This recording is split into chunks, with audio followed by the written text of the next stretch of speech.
look at your calendar. It's Giving Tuesday, and our next guest is here to explain whether the current crypto climate could change the way people donate this holiday season. Joining us now to discuss is the Giving Block co-founder, Pat Duffy. Good afternoon, Pat.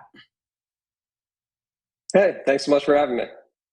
Thank you for being here. There's an update on your website where you recently wrote about FTX's fallout, and you said, quote, "It's incredibly disheartening to see bankman-fried use philanthropy, specifically effective altruism, to cover up his wrongdoings," end quote. What does an event like this, first of all, mean for philanthropy? Is it going to have a long-term impact? And there's been a lot of criticism going around about effective altruism, that this kind of behavior from Sam Bankman-Fried was inevitable and that it was a direct result of his effective altruism. What do you say to that kind of criticism? I would say that characterization is probably, in the end, inaccurate. Effective altruism is amazing when it's accurate and they actually mean it, and when it's not, it's just like anything else, and nothing is genuine unless it's intended to be. So Sam's an example of someone who used effective altruism as a means of defending himself from criticism and characterizing himself as someone holier than thou. I think it's unfortunate because there are a lot of incredible effective altruists who just genuinely care about money reaching the right places. I think the larger, impact of the fallout and what people can do about it when it comes to a crypto philanthropy standpoint is ultimately crypto is really good for nonprofits. And nonprofits are good for crypto. The main barrier between cryptocurrency and mainstream adoption is just people trusting it. It's a new technology, and just like anything else, people need to buy into the fact that it's on net going to be a force for good. One of the primary ways they do that, right, is by seeing people like the American Cancer Society raise $1 million cancer research fund in strictly crypto for the first time. And by seeing, the influencers and the other voices in crypto stepping up and giving to nonprofits, partnering with them, the most trusted institutions partnering with our sector.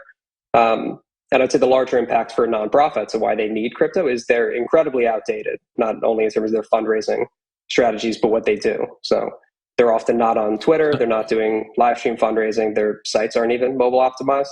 When you look across a lot of the sector, one of the biggest impacts besides the money that I think crypto users have brought is the innovation. You see nonprofits getting a lot younger, hiring younger, getting younger donors, and preparing themselves to be future-proof in a way where I think they otherwise would have been pushed into the background and replaced by younger, more innovative orgs. I think crypto has the power to do that.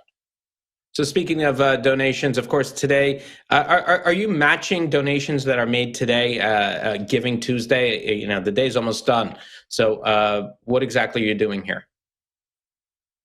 Yeah, we have a very complex network of matches because every time we run a match, I feel like we always leave an area uncovered. So we have a couple things. When donors give, we check our status at the Giving Block on Twitter. You'll see we have live matches going live between now and the end of December. We run this whole bag season campaign where Crypto Giving Tuesday kicks it off. We've raised, a bunch of money, a bunch of different cryptocurrencies, but then other matches include when we hit a certain number of what we call crypto heroes, people who donate. I think when we get to the first 1,000 out of the 10,000, it unlocks $100,000 that's going to go to charities who got missed. Some nonprofits just don't get donations on the big day, so we cover them and help them continue growing the crypto philanthropy. We have a match pool for NFT artists to auction off their artwork and give their proceeds to nonprofits. We're going to give everyone a $1,000 match pool to help artists create a boost. And then for corporate partners, influencers, people running campaigns, we're going to be putting together a lot of our capital to help individuals, companies, artists, et cetera, get out there and fundraise for nonprofits today and then through the month of December. So what's your donation goal for the season, and what's the most used currency in what's the breakdown? What are the most used currencies here? I think we had a chart of it actually.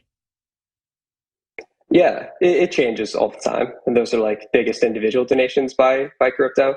In terms of the most used cryptocurrencies, last year was the first time Ethereum passed Bitcoin in terms of total net donation volume. We get a lot of stable coins, people donating those, but Bitcoin and Ethereum tend to lead. And then a lot of mirroring between the top 10, top 20 cryptos, as you would expect, people rising up. And then we get a lot of kind of a bunch of smaller donations from Doge and other meme communities. And your goal? You got a dollar Yeah, goal? the goal is such a moving, it's a moving target. For the day of, we always try to like leave it relatively vague just because it's a tax incentivized mode of giving. So the biggest donations we get are usually driven by this day, but actually transacted in the weeks that follow. People connect with their advisor, they figure out what's their most appreciated crypto, and then they donate a certain amount to a charity to offset cap gains and income tax. Right. So for the month of December, like we definitely want to raise tens of millions of dollars. If we can raise 100 million, that would be fantastic. Last year, we raised about 70 million.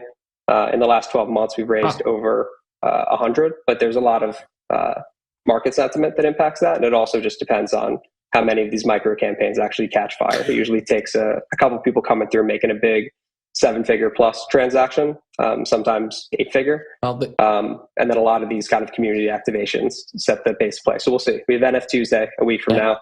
We have Impact Week. We have kind of that last week where we're reeling gifts.